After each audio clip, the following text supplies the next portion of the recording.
علم بعد ملک په هر خوا کې خورو. السلام علیکم ورحمت الله.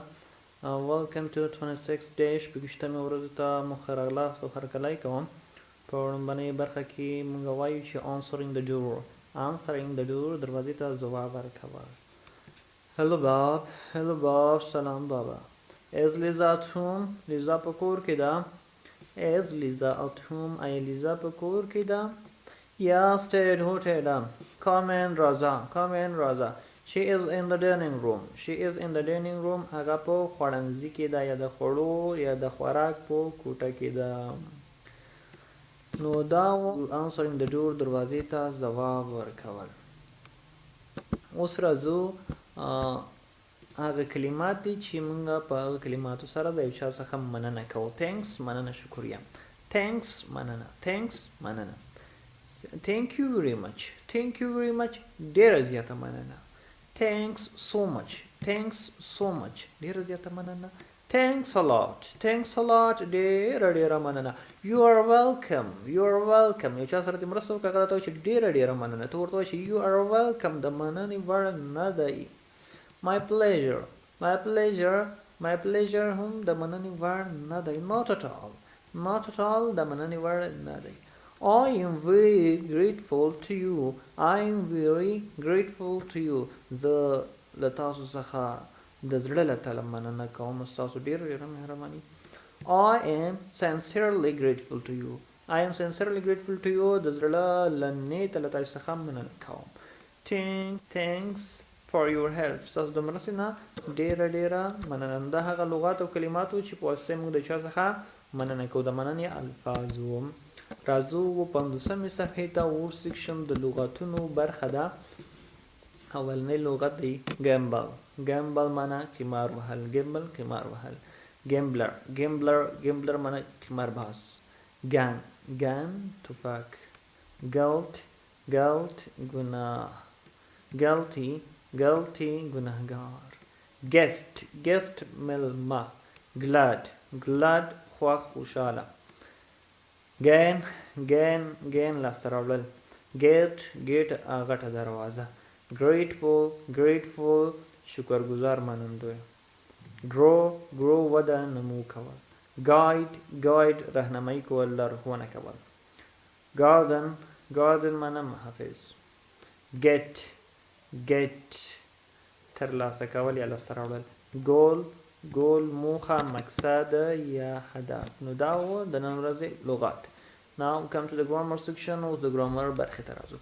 sentence according to meaning جمله د معنا په لحاظ. تېره ورځ موږ according to structure د جوړښت له لحاظه ویلو چې څلور ډوله دي: simple compound complex compound. نو اوس راځو according to meaning د معنا له لحاظه وایو. اولنۍ جمله دی، اولنۍ قسم دی declarative sentence معنا خبریه جمله. declarative sentence is a sentence دا جمله دا which is used کوم چې استعمالیږي to state something officially کوم چې موږ ته یو شی په رسمي ډول سره وښایي. نو دې کې کوم رقمه جملې استعمالیږي؟ هغه جملې چې په رسمي توګه باندې ترسره کیږي. for example Karza left to call London last night. کرزه تیره ورځ کابل نه لندن ته ولاړه. نو دا کوم رقم ته په رسمي توګه یو خبره وه، رسمي خبره وشوې وه. دویم imperative sentence دا امریه جمله ده. لکه څنګه چې د امر څخه ښکاري خبریه جمله کې به خبر وي، امریه جمله کې به امر وي. imperative sentence امریه جمله ده. it's used د استعمالیږي د څه شي دپاره؟ یو څو types لري. to order someone to do something or not to do something. امریه جمله هغه جمله ده چې استعمالوو to order چې چاته یو امر ورکو، someone یو چاته to do چې وکړي something یو څه، or not to do یا ونه کړي something یو څه. هغه جمله ده چې موږ یو چاته یو امر ورکو چې دا کار وکړه یا یې مه کوه. sit down کښېنه. نو امر دی، کښېنه مه کښېنه، ودرېږه لاړ شه مه ځه. دویم to make a request چا څخه یو درخواست کو. for example please give me your pen. مهرباني وکړه قلم خو دې راکړه. یو درخواست دی، غوښتنه ده. نو دا هم کوم رقم جمله شوه؟ imperative امریه جمله شوه. همدغه شانته څه کې وایي to give direction چې چاته موږ لارښوونه or instruction یا هدایت کوو نو بیا هم turn left مثال په توګه چپ خواته تاو شه and walk 4 blocks څلور بلاکه مخته ولاړ شه دا کومه جمله شوه دا هم imperative sentence شوه دلته پکې موږ څه شی وښودو ډایرکشن وښودو to give suggestion چا نه یو شی کوو پیشنهاد کوو وړاندیز کوو غوښتنه کوو you should help your neighbors ته باید د خپلو ګاونډیانو سره مرسته وکړې نو دا کومې جملې شوي دا ټولې امریه جملې شوي دلته موږ ته څه شی وښودو سجیشن وړاندیز په دې جمله کې ډایرکشن وښودو تېره جمله کې ریکویسټ همدغه شانته آرډر دې شیزونو دپاره موږ استعمالوو دا به ټولې کوم رقم جملې امپیریټیو امریه جملې به وي اوس راځو kinds of imperative sentence دا امریه جملو ډولونو ته راځو چې کوم ډولونه لري اولنی دی imperative affirmative imperative په وګڼئ سره affirmative imperative یا positive imperative مثبته امریه جمله مثبته امریه جمله څنګه چې د نوم نه ښکاري مثبت امر به پکې شوی affirmative imperative are used د استعمالیږي to order چې چاته موږ امر کوو to do something چې یو څه ترسره کا دا کومه جمله شو امریه دا کوم رقم مثبت امریه ده enjoy your holiday د رخصتۍ نه خوند واخله همدغه شانته بي کې نیگیټیو امپیریټیو منفي امریه جمله نو مثبت امریه جمله کې مثبت خبره شوی او منفي امریه جمله کې به نو منفي خبره شوی یو څه نه کولو امر به پکې شوی وي for example are used د استعمالیږي to order چې چاته مونږه order ورکوو someone یو چاته not to do something چې یو څه مه ترسره کوو دلته چې do something دلته ورته چې not to do something don't play with the knife چاکو سره لوبې مه کوئ په چاکو باندې لوبې مه کوه نو دا مه کوه چې پکې راغی د خپله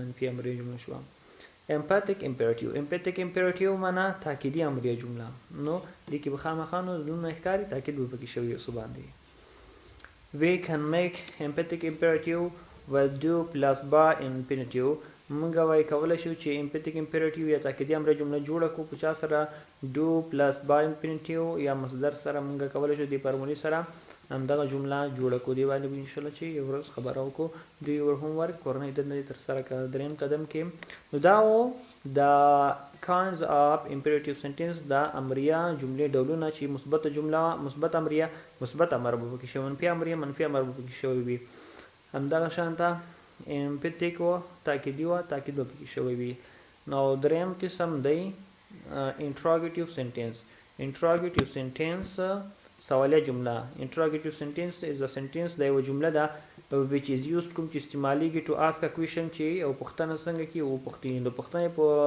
د سوال کولو لپاره استعمالیږي نو دې ته کومه جمله وایي interrogative سوالیه جمله what is your name ستا نوم څه شی دی where are you from د کوم ځای څخه وې دا اوس موږ نن درس چې موږ ووایو چې جمله according to meaning جمله د معنا له لحاظه چې یو مو ډیکلارټیو سنټنس پکې ویلې خبري جمله مو وي امپیریټیو امریه جمله مو چې دې کې به امر شوی وي د امریه جملې ډولونه وي او دریم قدم کې مو انټراګیټیو سنټنس ویلې نو اکارډینګ ټو مینینګ د معنا له لحاظه نن موږ دغه درې دانې وی چې ډیکلارټیو امریه جمله امپیریټیو او انټراګیټیو نو تر سبا په پاک سیستم تل سپارم خې چاره الله مو مل بای